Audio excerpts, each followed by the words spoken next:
زي ما كلنا عارفين إن رسول الله في السنة السادسة من الهجرة بعث بعض الصحابة علشان يوصلوا رسائل من الرسول لملوك بلاد برة، وكان منهم عبد الله بن حذافة اللي أنا كنت عملت فيديو قبل كده عنه، وفعلا قصته من أجمل القصص اللي أنا شفتها في حياتي. هسيب لكم الفيديو برضو في آخر الفيديو ده. بس احنا النهاردة مش هنتكلم عن واحد من الرسل اللي أرسلهم رسول الله، بل هنتكلم عن ملك من ملوك العرب اسمه ثمامة بن أثال، وهو سيد بني حنيفة وملك من ملوك اليمامة المرموقين. رغم كده بقى هو لما جات له رسالة رسول الله كان متضايق جدا منها ومرضيش يسمع صوت الحق أبدا، لدرجة إنه وصل بيه الموضوع إن هو خطط لقتل الرسول، وفعلا كانت الجريمة على وشك إنها تحصل، بس لولا إن في عم من أعمام ثمامة عقله كده وقال له يا ابني ليه تقتل بس وتعمل ضغينة ما بين المسلمين وتعمل حرب وحاجات كده غريبة، فالحمد لله ما حصلش حاجة يعني. بس تفتكر واحد زي ثمامة هيسكت؟ الإجابة طبعا لأ، بل إنه بدأ يقتل بعض أصحاب الرسول ويأذيهم كمان. بعد الكلام ده بفترة قرر ثمامة إنه يعمل عمرة، وطبعا العمرة اللي هيعملها دي مش زي العمرة بتاعتنا خالص، لا دي عمرة للأصنام. ثمامة راح وطاف حوالين الكعبة وذبح ذبيحة للأصنام كمان. ومرة واحدة حصل شيء غير متوقع تماما، وهو راجع من الحج لقى سرية من سرايا رسول الله عمالة تلف حوالين المدينة علشان تتحقق لو كان في أي أعداء أو في أي حد عايز يدخل المدينة كعدو يعني. وعلى طول أول ما شافوا ثمامة راحوا واخدينه كأسير وودوه لرسول الله. طبعا السرية دي ما كانتش تعرف إن ده ثمامة ابن أثال، لأنها لو كانت تعرف كانت سابته، ده راجل ماشي في حاله ورجع بلده، بس الممكن إن يكون ده ليه دلالة هنعرفها بعدين يعني. فلما خرج رسول الله صلى الله عليه وسلم فقال لأصحابه أتدرون من أخذتم؟ فقالوا لا يا رسول الله. فقال هذا ثمامة بن أثال الحنفي، فأحسنوا أساره، يعني أحسنوا معاملته. وبعدها راح رسول الله لأهله وقال لهم اجمعوا ما كان عندكم من طعام وابعثوا به إلى ثمامة بن أثال. حصل بقى كل ده ولسه الرسول ما تكلمش مع ثمامة، هو بس شافه من بعيد وأمر إن هو يجلب له الطعام وإلخ من كل ده. وبعدها راح رسول الله لثمامة علشان يعني يستقطبه للدين الإسلامي. فقال له الرسول ما عندك يا ثمامة؟ فقال له ثمامة عندي يا محمد خير، فإن تقتل تقتل ذا دم، وإن تنعم تنعم على شاكر، وإن كنت تريد مالا فاسأل تعطي منه ما شئت. يعني إيه بقى الكلام ده؟ يعني اللي يقتل يتقتل، واللي ينعم هننعم عليه، وإن كنت عايز فلوس اسأل أعطيك زي ما أنت عايز. فسابوا الرسول الله يومين كمان، وبعدها جاله وسألوا نفس السؤال ما عندك يا ثمامة؟ فقال له عندي ما قلت لك، وجاوبوا نفس الإجابة اللي جاوبها عليه من يومين فاتوا. وبعديها سابوا الرسول يوم كمان وجاله تاني وسألوا نفس السؤال، قال له ما عندك يا ثمامة؟ فرد ثمامة بنفس الإجابة اللي رد عليها من يوم. فراح الرسول قال لأصحابه اطلقوا ثمامة، وفعلا مشي ثمامة لحد أطراف المدينة عند مكان اسمه البقيع، وللعلم المكان ده دفن فيه عدد كبير قوي من الصحابة.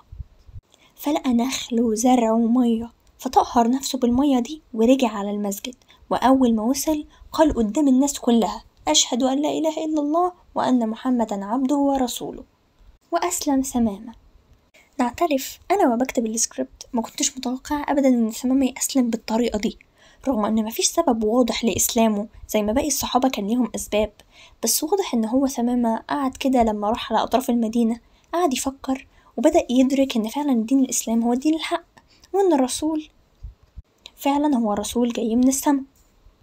بس الرسول مهتمش لسبب إسلام ثمامة، هو المهم بس إن هو مشي على الطريق الصح، وإحنا كمان مش هنهتم بالموضوع ده ونرجع نكمل قصتنا.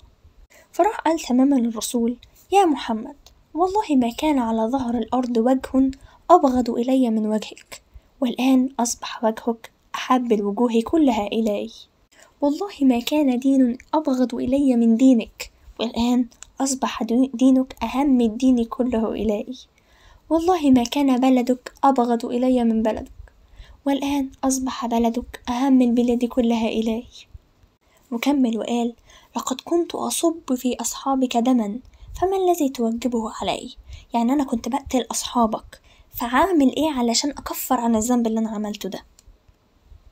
فرد الرسول رد من أجمل الردود اللي ممكن تسمعها، وفيها تسامح أنا ما شفت زيه أبدا. وقال: لا تريب عليك يا ثمامة، فإن الإسلام يجب ما قبله. يعني إيه الكلام ده بقى؟ يعني مش تعمل حاجة يا ثمامة، فالإسلام بيسامح على الماضي. يا الله يا أخي، شوف سماحة الإسلام، رغم إنه قتل أصحاب الرسول برضو سامح، يعني سبحان الله. عموما بعدها ثمامة قال للرسول: يا رسول الله، أنا عايزة أروح أعمل عمرة، فإيه اللي المفروض إن أنا أعمله؟ فراح الرسول قال له على اللي المفروض يعمله والحاجات والشروط اللي المفروض تكون في العمرة. وفعلا راح تماما لأداء العمرة، وأول ما راح قعد يجلجل ويقول: لبيك اللهم لبيك، لبيك لا شريك لك لبيك، إن الحمد والنعمة لك والملك لا شريك لك.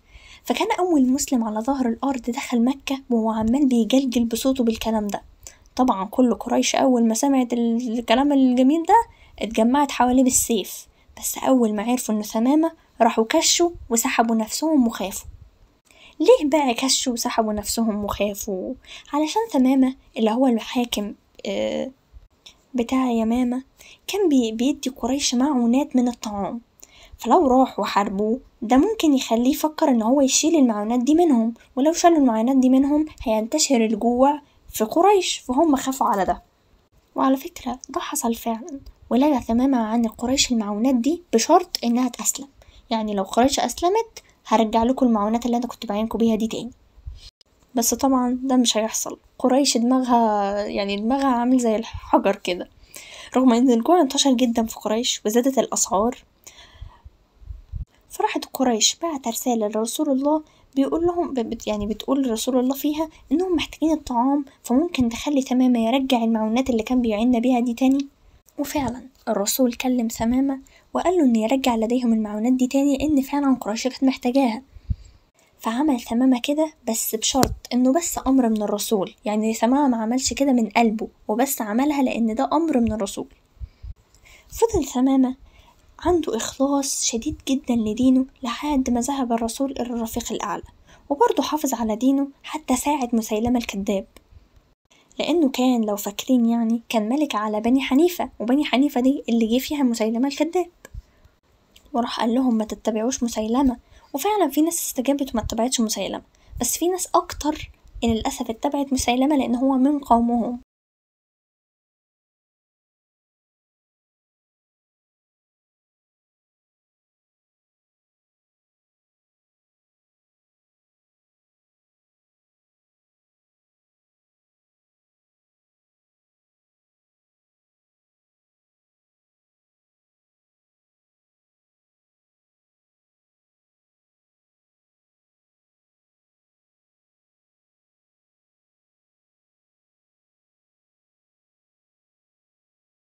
ينفع يتقارن مع كلام مسيلمة اللي بيقول: يا ضفدع النقي ما تنقين، لا الشراب تمنعين ولا الماء تجدرين. أصلا كلام مسيلمة ده يعني فطس ضحك. يعني دي حتة من صورة، يعني ادعى طبعا مسيلمة ان ده قرآن.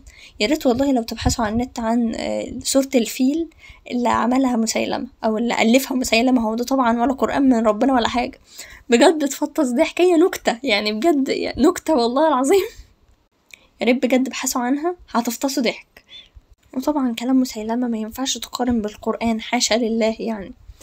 فبارك الله لتمامة، لأن هو فعلا كان من الناس اللي عنده هيبة كده يعني، فقدر يأثر. يكفي ان هو جوع قريش كلها، يعني في حد قدر يجوع قريش كلها، فهو كان راجل يعني جامد جدا. وبس كده خلصت الحدوتة. ما تنساش برضو ممكن تشارك طبعا الفيديو ده لو مع مامتك او باباك او اخواتك اللي مجننينك دول، او حتى واحد صاحبك، ده ياريت، لان ده هيساعد على نشر المحتوى اللي من النوعية دي، لان هو للأسف محتوى مهدر. بس كده، شكرا.